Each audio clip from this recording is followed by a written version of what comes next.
मेरा प्रणाम और यहाँ पर बैठे सभी सहपाठियों को मैं नमस्कार करती हूँ। यहाँ का जो आज सर ने ऑर्गेनाइज किया था कि टेस्ट इस बार मौखिक रूप से होगा और टेस्ट के विषय पर मैं बोलने से पहले सबसे पहले मैं अपना परिचय देना चाहती हूँ, क्योंकि ये मेरी पहली इस प्रस्तुति है इस मंच पर। तो मेरा नाम पूर्वी चावरे है, मैंने ग्रेजुएशन कंप्लीट कर लिया है कॉमर्स के साथ और मैं 3 हफ्ते से आईएएस की कोचिंग DVIS की कोचिंग ज्वाइन की है। और सबसे पहले तो मैं सर को धन्यवाद कहना चाहती हूँ कि मुझे इतने अच्छे गुरु मिले, क्योंकि जब मैं यहाँ पर इंटरव्यू देने आई थी, सर से बात करने आई थी कि मुझे इस कोचिंग ज्वाइन करना है, तो सर ने, मुझे पता नहीं था कि सर मेरा इंटरव्यू ले रहे। सिर्फ सर ने मुझसे पूछा था कि आपका बैकग्राउंड ग्रेजुएशन कहाँ का है, तो मैंने कहा था कि मेरा कॉमर्स से है। तो सर ने बोला था कि तो आप साइंस में वीक हो गए, तो मैंने बोला जी सर।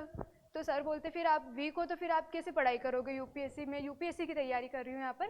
तो मैंने कहा था कि सर मैं कोशिश पूरी करूँगी कि मैं साइंस में भी इतनी आगे बढ़ूँ जितने पूरे सब्जेक्ट है मेरे। तो सर ने मतलब मेरी पॉजिटिविटी को ध्यान में रखते हुए मुझसे कहा था कि आप बहुत पॉजिटिविटी रखते हो, तो है ना आप आगे बढ़ सकते हो। और अभी पता है मेरा विषय है संसदीय व्यवस्था का। मैं संसदीय व्यवस्था पर कुछ विचार रखना चाहती थी, लेकिन मेरे जितने भी भाई बहन उन्होंने पहले ही बोल दिया है, संसदीय व्यवस्था के बारे में पूरी प्रस्तुति दे चुके हैं।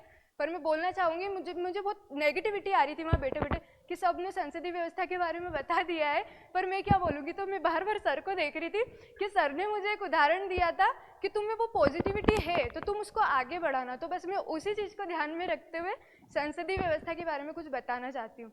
अब संसदीय व्यवस्था का मैं यदि परिचय देती हूँ तो संसदीय व्यवस्था भारत के संविधान ने केंद्र और राज्य सरकार में एक संसदीय स्वरूप की व्यवस्था की है। अब पहले तो संघ आता है उसमें, और संघ की जो भाग है वो भाग 5 से तो 52 अनुच्छेद 52 से तो 151 तक है, और उसमें सबसे पहले संघ आता है। अब संघ को मैं डिस्क्राइब करती हूँ। संघ छोटा सा है, मैं ज़्यादा डिस्क्रिप्शन नहीं देना चाहती हूँ क्योंकि सब बहुत ज़्यादा टाइम हो गया है।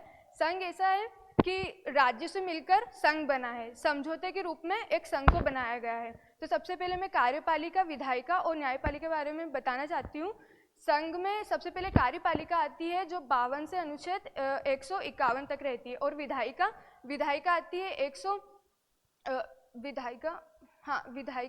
कार्यपालिका, अच्छा संघ 52 से तो 151 तक आता है, और कार्यपालिका 52 से 78 तक आती है, और विधायिका 79 से 123 अनुच्छेद के अनुरूप आती है, और न्यायपालिका 79 से 123 तक आती है। तो 124 से 147 तक आती है। तो कार्यपालिका सबसे पहले संघ की जो संस्था है वो कार्यपालिका के रूप में कार्य करती है।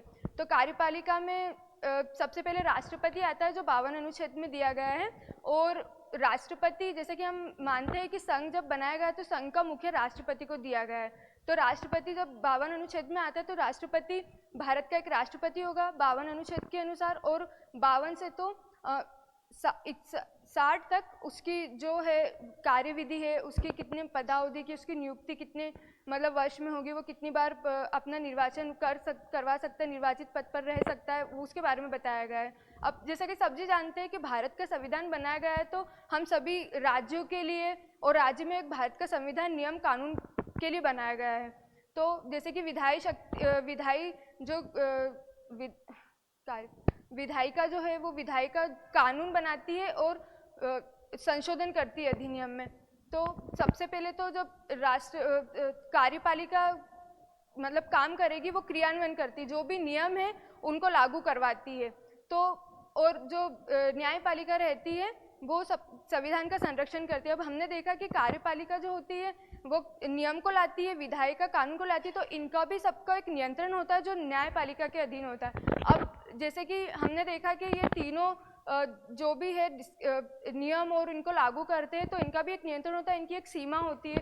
जैसे कि राष्ट्रपति, अब जाहिर तो है नहीं और ये एक ऐसी बात तो है नहीं कि राष्ट्रपति को अपन ने पद दिया है कि कार्यपालिका वगैरह का जो भी, क्योंकि संघ की कार्यपालिका शक्ति राष्ट्रपति में नहीं होती थी अनुच्छेद 53 के अनुसार। तो ऐसा तो है नहीं कि मतलब वो जो भी काम करेगा वो सट्टी तौर पर करेगा, तो उसके लिए अनुच्छेद 61 में महाभियोग चलाया गया है कि ताकि वो संविधान का अतिक्रमण करता है या उसका उल्लंघन करता है तो उस पर वो महाभियोग लागू होगा। और विधायी शक्ति में जो भी कानून बनाए गए वो ऐसे बनाए गए वर्तमान स्थिति को देख में संशोधन करने के लिए, वर्तमान स्थिति को देखते हुए उसमें संशोधन किया जाता है। जैसे कि अब ऐसा तो है नहीं कि जो भारत के संविधान में लिखा हुआ है उसी के अनुरूप वर्तमान स्थिति भी रहेगी। वर्तमान स्थिति प्रकृति का नियम है कि परिवर्तन होता ही रहता है, तो उसके अनुरूप जो परिवर्तन है तो उसमें संशोधन विधायिका करती है। और अब इनको सबको जो नियंत्रण करता है वो न्यायपालिका। न्यायपालिका स्वतंत्र और निष्पक्ष कहलाती है, क्योंकि वो व्यक्ति जो भी मूल अधिकार है उनका संरक्षण करती है, संविधान का संरक्षण करती है, और जो भी संविधान का निर्वचन है या संविधान से रिलेटेड जो भी बात होती है उन्हें अच्छे से वर्णन करती है, उनका जो भी गलती है उन्हें सुधारती है। तो बस मैं इतनी कहना चाहती हूँ। धन्यवाद।